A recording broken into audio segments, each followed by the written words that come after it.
दुर्भाग्य न जाने से हमारे गाँव में कोनो जोरे हम डोमिनिया भागे देख ली वो पूर्व ओर बा जाइत रहलो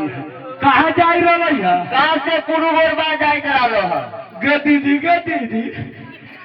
कि कोनो जागी महोदय जाकी जोरे चल गेल ए डोबा का जागी महोदय के सरोजनी के जोरे देख ली बाजार करे जाइत रहलो गे दीदी गे बुझाई छै के सौर करा सारू के जोर न तो डोमिनिया भाग गेलै बुझाई छै उहे